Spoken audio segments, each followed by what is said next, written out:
Merhaba arkadaşlar, kanalıma hoş geldiniz. Bugünkü videomda pek çok farklı projelerinizde değerlendirebileceğiniz tığ işi kare motif yapılışını anlatacağım. Umarım sizler için faydalı bir video olur. Anlatımını yapacağım kare motif modelini bebek battaniyesi, yatak örtüsü, kırlent, masa örtüsü, TV battaniyesi ya da diz battaniyesi gibi örgü modellerinde değerlendirebilirsiniz. Ve modelin anlatımını yaparken kullanacağım iplerin markası Alize Cotton Gold iplik. Şu şekilde 100 gram ve 330 metrelik bir ip. Tığ numarası olarak ise 2,5 milimetre ile motifleri öreceğiz.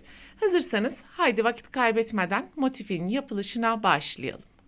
Motifin yapılışına ilk düğümden sonra çok sıkı olmayan 9 zincir yapalım.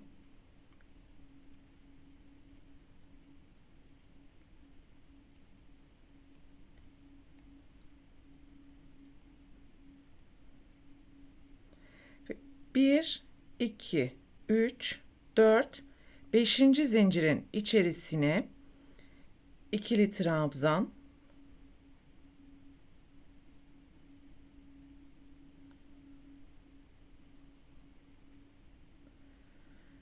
bir zincir, bir boşluk atlayalım, ikili trabzan,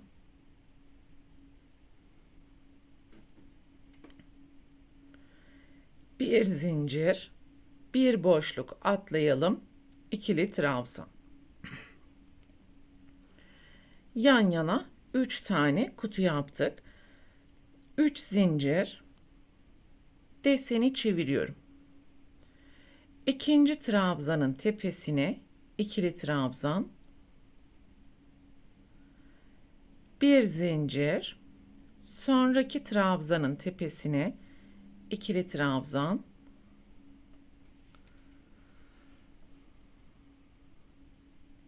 bir zincir, bir zincir atlayalım ve son zincirin tepesine ikili trabzan, 3 zincir, deseni çeviriyorum ve alt sıradaki işlemi tekrar ederek yan yana 3 tane kutu yapalım.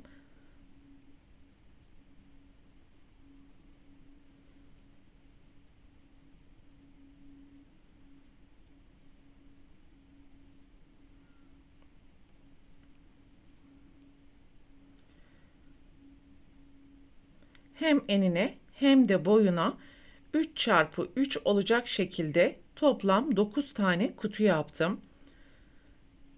3 zincir, en sonki kutunun içerisine 2 ikili trabzan, sonraki kutunun içerisine 3 ikili trabzan,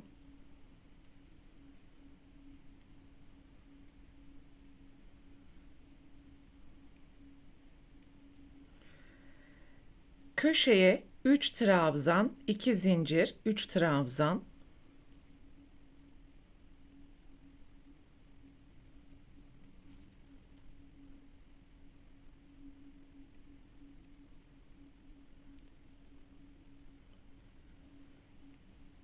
sonraki kutunun içerisine 3 trabzan,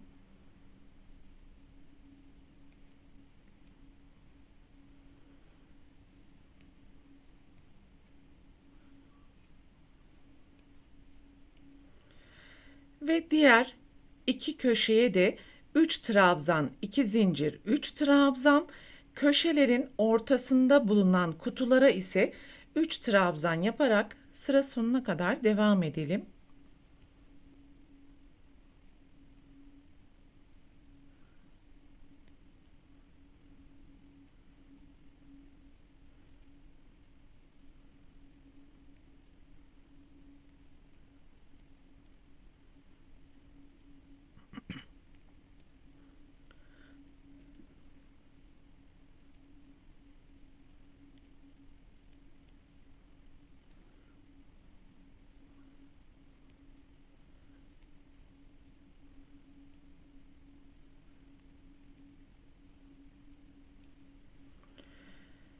Ve buradaki köşeyi tamamlamak için son kutunun içerisine 3 trabzan, 2 zincir, ilk zincirin tepesine kaydırma yapalım.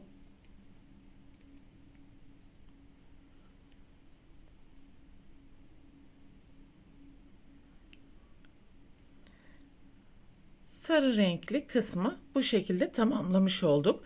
Bir zincir yaparak ipi burada keseceğiz ve beyaz renkle devam edeceğiz. Herhangi bir trabzanın tepesinden başlayabilirsiniz.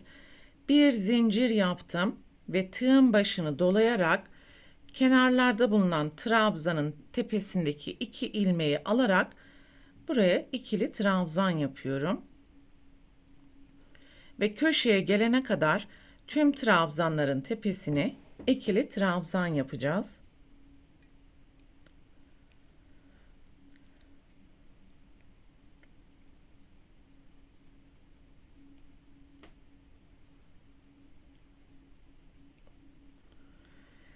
Tüm köşelere 2 trabzan, 2 zincir, 2 trabzan.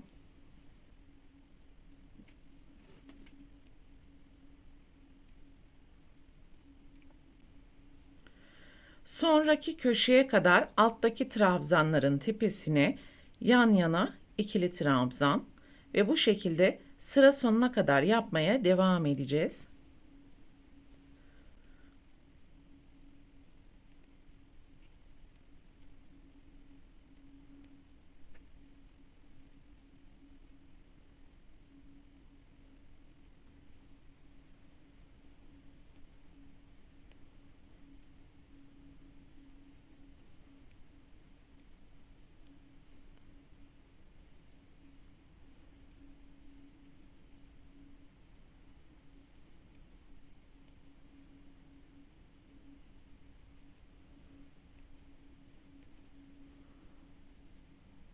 Sıranın sonuna yaklaştım. Son bir tane ilmek kaldı.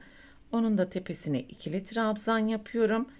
Ve burada ilk yapmış olduğumuz zincirin tepesine kaydırma yaparak burayı birleştirmiş olduk. 3 zincir ve sırayla sonraki trabzanın tepesinden başlayarak köşeye kadar alttaki trabzanların tepesine yan yana ikili trabzan yapalım.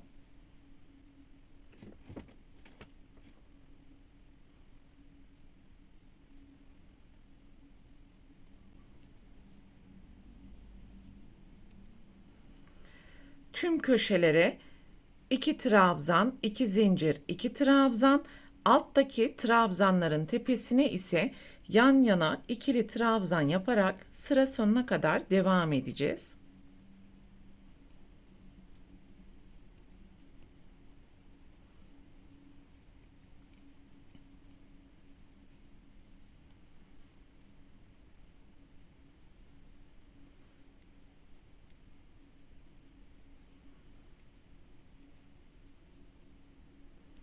Sıranın sonuna geldiğimiz zaman son trabzanın tepesine de ikili trabzan ve burada ipi keserek ilk yapmış olduğumuz zincirin tepesinden gizli bir birleştirme işlemi yapacağız.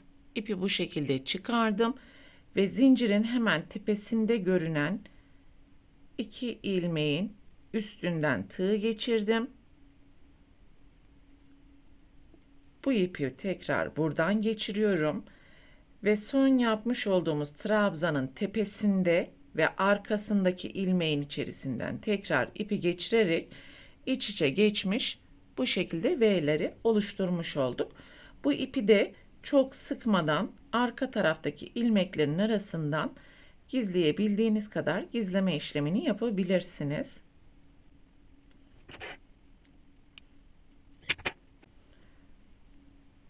Evet.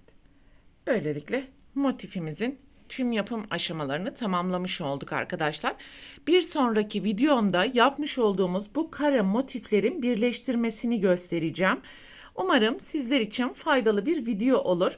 Sonraki eğitim videosunda görüşene dek lütfen kanalıma abone olarak videomu beğenmeyi unutmayın. Hoşça kalın.